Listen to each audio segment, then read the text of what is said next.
오늘 하나님의 말씀은 마태복음 17장 22절에서 27절까지의 말씀입니다. 우리 한 절씩 교독하시고 마지막 절은 함께 읽겠습니다. 제자들이 갈릴리에 모여 있을 때에 예수께서 그들에게 말씀하셨다. 인자가 곧 사람들의 손에 넘어갈 것이다. 사람들은 그를 죽일 것이다. 그런데 그는 사흘째 되는 날에 살아날 것이다. 그렇게 말씀하시니 그들은 몹시 슬퍼하였다. 그들이 가버나움에 이르렀을 때에 성전세를 걷어 들이는 사람들이 베드로에게 다가와서 물었다. 여러분의 선생은 성전세를 바치지 않습니까? 베드로가 대답하였다. 바칩니다. 베드로가 집에 들어가니 예수께서 먼저 말씀을 꺼내셨다. 시몬아, 네 생각은 어떠냐? 세상 임금들이 관세나 주민세를 누구한테서 받아들이느냐? 자기 자녀한테서냐? 아니면 남들한테서냐? 베드로가 대답하였다. 남들한테서입니다. 예수께서 다시 그에게 말씀하셨다. 그러면 자녀들은 면제받는다. 함께 읽겠습니다. 그러나 우리가 그들을 걸려 넘어지지 않도록 해야 하니 내가 바다로 가서 낚시를 던져 맨 먼저 올라오는 고기를 잡아서 그 입을 벌려 보아라. 그러면 은전 한 입이 그 속에 있을 것이다. 그것을 가져다가 나와 내 몫으로 그들에게 내어라. 아멘. 네, 오늘 말씀은 예수님께서 십자가에서 고난을 받으실 것이다 라고 하는 두 번째 예고, 그리고 성전세에 관련된 내용입니다. 먼저 이 십자가에 대한 순환, 이 예고는 첫 번째 내용이 16장 22절에 있었는데, 그때에 예수님께서도 동일한 말씀을 하셨는데 제자들의 반응이 조금 달랐습니다. 베드로가 그렇게 이야기하죠. 주님, 안 됩니다. 이런 일이 주님한테 일어나서는 결코 안 됩니다 라고 대들었습니다. 그래서 예수님께서는 네가 사람의 일만 생각하는구나 하면서 사탄아 뒤로 물러가라, 그렇게 말씀하셨었죠. 그런데 두 번째 이 예고에서는 제자들의 반응이 어떻습니까? 매우 근심했다, 매우 슬퍼했다라고 합니다. 아마도 제자들은 이전에 베드로가 사탄이다라고 하는 그런 소리까지 들으면서 깨졌던 그런 기억, 그리고 여전히 예수님을 정치적인 메시아로 갖는 이 기대를 버리지 못했기 때문이었던 걸로 보입니다. 그래서 지난번처럼 혼이 날까봐 말은 못하고 또 속으로 삼키면서 그 예수님의 죽음을 받아들이지 못한 나머지 슬퍼했다라고 그렇게 제자들의 모습을 비추고 있습니다. 그런데 예수님께서 이 예고를 하신 이 타이밍이 조금 느닷없다라는 그런 생각이 들었습니다. 앞에서는 굉장히 무수한 사건들이 있었습니다. 오병이어의 기적을 베풀어서 백성들을 먹이시기도 했고, 또 풍랑 속에서 두려워하는 제자들에게 찾아오셔서 그 풍랑을 멈춰주시며 제자들을 안심시켜 주셨습니다. 또 숱한 병자를 고쳐주셨고 귀신들을 내쫓으셨고, 정말 이런 사건들을 본다면 정말 당장이라도 부흥이 올 것 같은 그런 분위기였습니다. 제자들도 어땠을 것 같습니까? 신이 났습니다. 그래서 흐름상 이 예수님의 말씀, 내가 죽는다, 사는다, 산다, 이런 어떤 골치 아픈 그런 말보다는 사람들을 더 끌어모을 수 있는 말들, 제자들의 이 붕 떠 있고 신이 난 이 마음속에 찬물을 끼얹는 듯한 그런 말을 하는 것이 아니라 정말 뜨거운 말로 해도 모자를 판이었다라고 하는 것입니다. 그래서 예수님은 이 대업을 이루는 고귀한 말을 하는 것이 더 상황에 맞아 보이는 것이죠. 그런데 예수님께서 제자들에게 이제 내가 죽는다, 이 말은 제자들에게 있어서 풀이 죽을 수밖에 없었던 그런 말이었습니다. 그런데 예수님은 타이밍의 귀재죠. 왜 이 순간에 말씀하셨을까요? 예수님은 앞에 무수한 사건들이, 그런 사건들을 예수님께서 다루어 가셨던 것은, 이 사람들에게 행하신 이유였던 것은, 그리고 이 땅에 오신 목적을 제자들에게 가르쳐 주시기 위해서 예고해 주셨던 것입니다.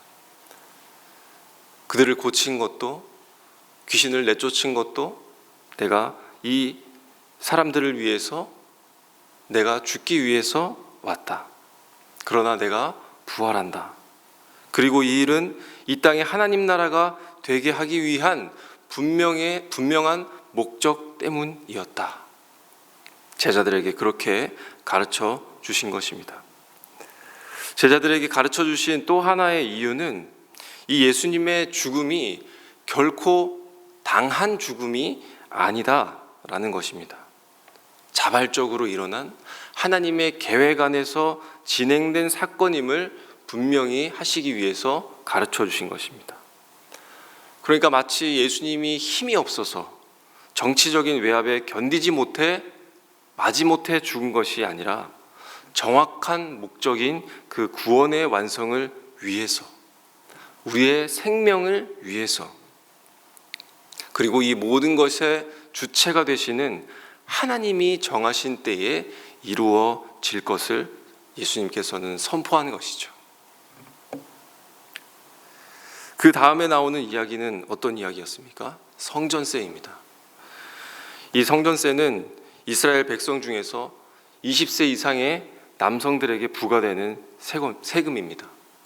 그런데 사실 알고 보면 이 성전세가 거쳐진 모습이 하나님의 의도와는 참 많이 달라졌습니다. 이 출애굽기 30장에도 보면 이 성전세에 대해 기록이 나와 있는데, 그 기록을 살펴보면 반세겔을 하나님께 드려라. 그리고 이 걷어진 세금은 회막 봉사에 사용하라 라고 그렇게 기록되어 있습니다. 그런데 이 성전세를 내는 어떤 다른 조건이 있었는데, 그 조건을 살펴보면 이스라엘 백성들을 계수할 때, 그리고 자기의 생명의 속전을 드려라 라고 그렇게 설명하고 있습니다. 이게 무슨 말입니까? 출애굽 때에 하나님께서 이스라엘의 생명을 구원해 주셨습니다. 그리고 이스라엘은 점점 부흥해 나갔습니다. 사람이 점점 많아지고 또 그들은 인구조사를 하게 됩니다. 그 인구조사를 하게 될 때에 반세겔을 내면서 생각하라는 것이죠. 무엇을 말입니까? 내 목숨이, 이 이스라엘의 부흥이 우리 스스로가 잘나서 살게 된 것이 아니라 모든 생명이 하나님께 빚진 삶인 거구나.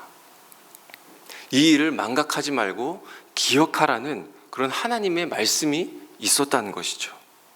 그것을 감사하면서 드리는 예물이 또 성전세였습니다. 그리고 하나님은 더 덧붙여서 그들에게 말씀하시기를, 부자라고 해서 반세겔 더 이상을 내지 말아라. 그리고 가난해서 덜 내지도 말아라 라고 그렇게 말씀하셨습니다. 왜냐하면 모두 다 하나님 앞에 동등한 존재이기 때문에 그런 것이죠. 가진 것과는 관계없이 동일한 죄인이었으나 똑같이 생명을 얻었다라는 것을 알게 하시기 위해서 그렇습니다. 그래서 하나님은 생명의 가치에 차별이 있을 수 없고, 하나님의 은혜가 인간의 어떤 조건의 영향을 받을 수 없다라고 하는 것을 말씀해 주신 것이죠. 이스라엘은 이 반세겔이라고 하는 작은 돈으로 구원의 그 값을 매길 수는 없지만 하나님을 기념하며 자발적으로 기꺼이 내드리는 그런 모습이 그들에게 서려 있었던 것입니다. 그런데 어느 순간 반감이 들기 시작합니다. 시대가 많이 변했기 때문입니다. 그리고 이 정신이 많이 바뀌었습니다. 이제는 계수를 하는 것도 아니고, 또 성전 봉사와 또 보수를 위해서 그들이 걷어가고 있지만, 정작 이 세금은 로마의 성전에 내는 그런 세금으로 탈바꿈 당했기 때문입니다. 그래서 이 성전세는 이제는 그들에게 있어서 하나님을 기념하는 그런 문제가 아니라 로마 세력에 복종하는 그런 상징이 되어버렸기 때문에 결코 내는 게 쉽지 않았다라는 것이죠. 그리고 이 성전세를 걷는 사람들, 알고 보면 다 장사꾼입니다. 로마 정부와 또 유대 종교 지도자들 사이에서 붙어먹는 이 환전 상인들이었던 것이죠. 로마에게 내는 세금은 로마의 돈으로 내게 되어 있었습니다. 그러나 이스라엘 백성들은 이 로마 돈을 사용하지가 않았던 것이죠. 그래서 이 어떤 관계들을 간파한 장사꾼들이 환전하면서 상당한 이익을 취했던 것입니다. 그들도 이 성전세에 대해서 갖고 있는 진정성을 떨어뜨리는 데에 일목을 했던 자들이었죠. 이러한 아주 복잡한 문제를 가지고 있었습니다. 그럼에도 불구하고 이 사실을 잘 알고 있었던 베드로나 예수님은 그 성전세를 어떻게 하시기로 하셨습니까? 내기로 하셨습니다. 내셨습니다. 왜 내셨을까요? 그것은 바로 오늘 말씀에 나와 있던 것처럼 실족하지 않게 하기 위해서라고 말씀하셨습니다. 이 예수님과 베드로의 대화를 자세히 들여다보면 결론이 어떤 것입니까? 내지 않는 것이 옳다라고 하는 그런 결론을 냈습니다. 예수님이 베드로의 생각을 물어보셨죠. 베드로야, 너의 생각은 어떠냐? 세상 임금들이 그 관세와 국세를 누구에게 받고 있느냐? 자기 자녀에게 걷어들이느냐? 아니면 남들에게서 걷어들이느냐? 이 질문을 하셨죠. 그래서 베드로는 이 질문을 받고 이 성전세를 내는 게 맞는가, 아닌가, 옳은가, 그른가를 고민했을 것입니다. 이 예수님의 질문의 의도가 무엇이었습니까? 바로 성전은 누구의 것이냐라고 하는 것입니다. 성전은 누구의 것입니까? 사람의 것입니까? 바로 하나님의 것입니다. 성전은 하나님께 바쳐진 것이고 그리고 하나님께서 받으셨습니다. 예수님은 하나님의 아들이시죠. 그 아들이 자기의 궁에서 살고 있는데 자기에게 세금을 거두는 것이 이 사실이 맞느냐, 틀리지 않느냐, 그렇게 베드로에게 둘러 말씀하셨습니다. 세상의 왕들도 자기 아들에게 세금을 거두지 않고 타인에게서 거두는데 예수님이 성전세를 내는 게 옳은가? 그것을 베드로에게 물어본 것이고 베드로는 타인이 내는 게, 타인에게서 걷는 게 옳다라고 그렇게 대답한 것이죠. 더 나아가서 예수님이 자녀들은 이제 그 세를 면제받는다라고 그렇게 답변해 주십니다. 왕의 아들이 자신의 왕국에서 세금을 낼 필요가 없는 것처럼 예수님 자신뿐만 아니라 너희들도 마찬가지다라는 사실을 전해 주신 것이죠. 그래서 예수님은 자신의 오신 그 목적과 이유와 함께 이 성전세를 통해서 말씀하시는 게 무엇입니까? 너도 하나님의 아들이다. 너도 하나님의 자녀다. 이 사실을 하나님의 구원과 연결해서 말씀하고 계신 것입니다. 그런데 예수님은 그러니까 성전세는 낼 필요가 없다 그렇게 이야기하신 게 아니라 또 뭐라고 말씀하셨습니까? 낚시로 올린 그 물고기 입속에 은전 한 입이 있는데 그것을 너와 나의 몫으로 그들에게 내어 주어라 말씀합니다. 왜 그런 것입니까? 바로 그들이 걸려 넘어지지 않도록 해야 한다라고 말씀하셨습니다. 우리는 가끔 어떤 일을 하는 것에 있어서 이 일이 우리에게 이익을 끼치는가 아니면 유익한가 또 불리한가 실과 득을 따지며 행동할 때가 있습니다. 때로는 또 우리가 이것이 옳은가 그른가 이것을 분별하는 그런 삶으로 살아가기도 합니다. 우리는 그래야만 우리의 삶이 더 발라지고 좋아지며 더 차원 높은 그런 수준의 삶을 살아가기 때문입니다. 그러나 이러한 옳고 그름의 시비는 어떻습니까? 문제가 해결되지 않고 아무도 행복해지지 않다라는 것을 우리가 잘 알고 있습니다. 우리가 옳은 걸 한다고 했는데도 나에게 남는 게 하나도 없는 것을 느낄 때가 있습니다. 오히려 다툼이 일어나고 오히려 갈등이 일어나며 모두가 불행해지는 것을 우리의 일상에서 크게 느끼며 살아가고 있습니다. 그런 의미에서 우리는 이 예수님의 말씀을 통해서 무엇을 생각해 보면 좋을까요? 하나님이 우리에 대해서 어떻게 대해 주셨는가를 생각해 볼 필요가 있다는 것입니다. 주님이 오신 목적과 이유, 또 성전세를 통한 하나님의 본래의 의미, 그리고 주님의 행동을 우리가 살펴보아야 합니다. 하나님이 우리에게 만약에 옳고 그름으로 대하셨다면 우리는 어떻게 됐을까요? 우리는 지옥밖에는 없을 것입니다. 누구도 하나님 앞에서 살아남을 자가 없었을 것입니다. 그런데 우리가 이렇게 존재하는 이유와 또 구원받은 그 이유가 무엇이겠습니까? 하나님이 우리를 사랑으로 대해 주셨다는 것입니다. 그리고 그 사랑으로 우리를 자녀 삼아 주셨다는 것이죠. 예수님이 자기의 순환을 말씀하신 것은 무엇이겠습니까? 이 세상에 필요한 것은 옳고 그름이 아니라 손해와 이익을 생각하면서 살아가는 존재가 아니라 이 세상에는 바로 사랑이 필요하다라는 말씀입니다. 예수님은 사랑하니까 사람을 고치셨고, 사랑하니까 그들을 먹이셨으며, 사랑하니까 그들을 살려주셨고, 사랑하기 때문에 자신이 죽으셨고, 사랑하기 때문에 죄에서 구하셨다 라는 그런 말씀을 우리에게 들려주고 계신 것이죠.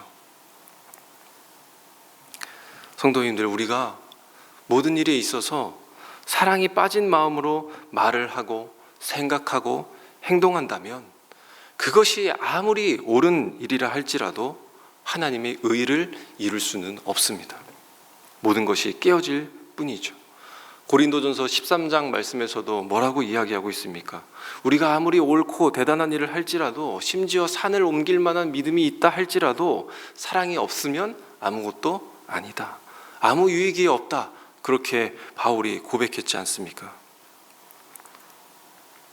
예수님께서는 이 성전세를 가지고 분명히 호시탐탐 시비를 걸기 위해 노리고 있는 자들이 있었음을 알았고, 또 어떻게든 이 사실 하나 가지고 넘어뜨리려고 하는 자들이 있었음을 알았습니다. 또 기생충처럼 붙어서 이익을 챙기는 그런 장사꾼들까지도 예수님은 다 알고 계셨습니다. 그러나 이 성전세를 내지 않는 일들로 하여금 그들이 실족하지 않도록 하기 위해서 이 성전세를 내어주었다는 사실, 그것은 바로 하나님의 사랑이 너무 크다라는 것이죠. 너무 커서 그 사랑을 누리는 우리뿐만이 아니라 그들도 포함되어 있다라고 하는 그 하나님의 마음, 그들도 회개하여 구원받아야 한다라고 하는 그 주님의 진심을 베드로가 마주하게 된 것이며, 오늘 말씀을 듣는 우리도 또한 마주하게 되었다라고 하는 사실입니다. 성도님들, 우리가 하는 옳은 그 일의 중심에 사랑이 있는지 살펴보시기를 바랍니다. 내 자녀에게 옳고 그름의 잣대로 대하는 것은 아닌지, 내 남편과 내 아내에게 그런 것은 아닌지, 내 이웃에게 실과 득을 생각한 것은 아닌지, 내가 옳고 그름으로 허물을 들추어내는 것은 아닌지, 사랑으로 허물을 덮는 이 놀라운 사랑이 오늘 이 자리에 계신 우리 성도님들의 마음속에 충만해지시기를 간절히 소망합니다. 우리 말씀을 기억하면서 우리 이 시간 기도하길 원합니다. 하나님, 내가 하나님 앞에 사랑을 구하는 기도를 올려드립니다. 옳고 그름의 일도 중요하지만 더 나은 선택과 더 훌륭한 삶의 방향을 정하는 일도 중요하지만 그 일들 가운데에 사랑으로서 대하는 우리가 되게 하여 주시옵소서. 또 오늘은 다음 세대를 위해서 기도하는 날입니다. 우리 다음 세대가 이제는 머리보다, 지능보다 지성과 영성으로 살아갈 수 있는 그런 세대가 되게 하여 주시옵소서라고 기도해 주시기를 바랍니다. 이제는 이 다음 세대가 의를 위하여 싸우는 세대가 되도록 주님 세워가 주시고, 더욱더 놀라운 사실은 그들이 사랑으로 이 세대를 움직일 수 있는 그런 다음 세대가 될 수 있도록, 베드로처럼 주님의 진심을 마주하게 되는 세대가 되게 하여 주시고, 주의 마음을 품고 주를 따라갈 수 있는 다음 세대가 되게 하여 주시옵소서. 믿음과 소망과 사랑으로 연합하는 세대로 하나님께서 이끌어가 주시옵소서 라고 우리 함께 합심하여 기도하신 후에 우리 각자의 기도 제목으로 기도하시도록 하겠습니다. 함께 기도하겠습니다.